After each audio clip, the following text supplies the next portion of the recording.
انہوں نے کم از کم 100 سے 150 سائٹس جو ہیں وہ بینک الفلاح کو فراہم کی. اس میں کچھ سائٹس جو ہیں وہ لیز کروانے میں بھی ان کی مدد کی.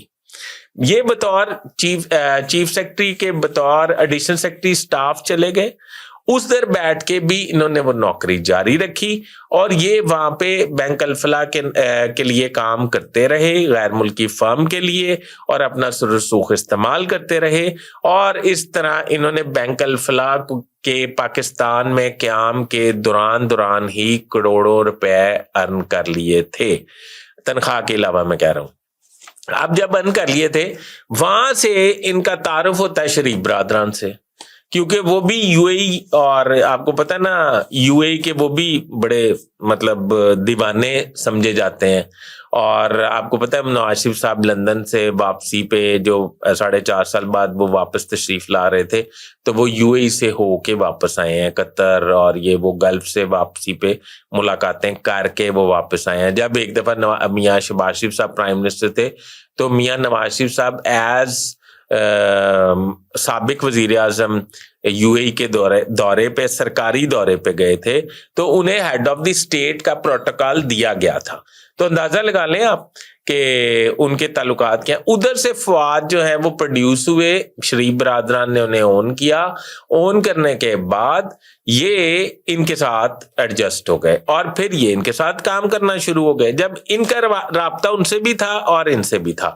اچھا, اب جب نگران حکومت آئی ہے تو یہ پی آئی اے جو ان کا جو سب سے بڑا بائر ہے وہ یو اے ای ہے. یو اے ای کے سیٹ جو ہے عرب, وہ اس کے بائر ہیں.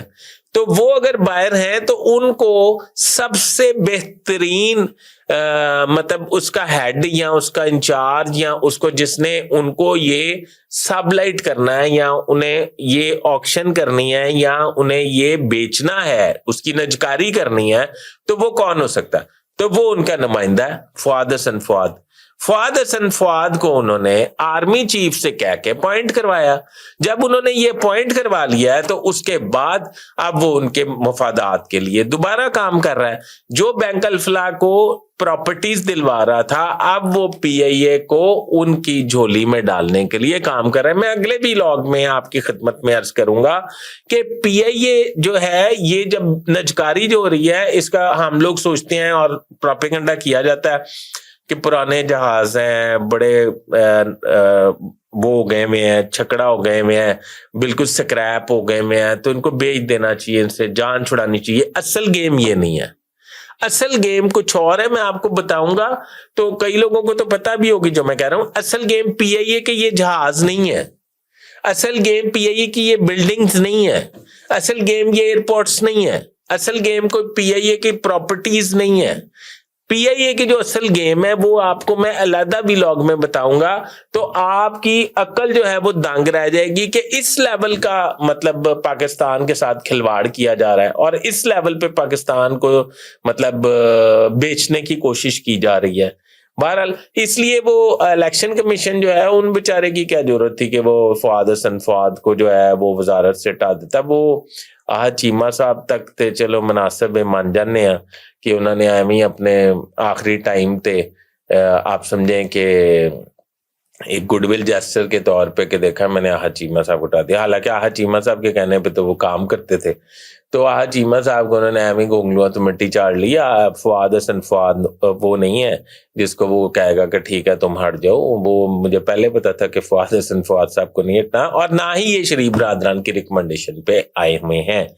تو یہ جاننا آپ کے لیے بڑا ضروری تھا کہ فؤاد حسن فؤاد کون ہے. اور میرے ساتھی دوست جو ہیں صحافی, وہ شور مچا رہے ہیں کہ شریف برادران کے قریبی ساتھی کو جو ہے الیکشن کمیشن نے وزارت سے ہٹانے سے انکار کر دیا. پی ٹی آئی بھی ٹرولنگ کر رہی ہے. بہرحال میں نے یہ حقائق سامنے رکھنے تھے, آپ کو بتانا تھا کہ فؤاد حسن فؤاد کے کنیکشن اور مفادات کسی اور جگہ جڑے ہوئے ہیں. ابھی تک کے لیے اتنا ہی. اپنے ہوسٹ فیصل ادریس بٹ کو اجازت دیجیے اور میرا چینل ضرور سبسکرائب کر لیجیے گا اور اپنے کمنٹس میں میری رہنمائی ضرور فرمائیے گا. اللہ حافظ.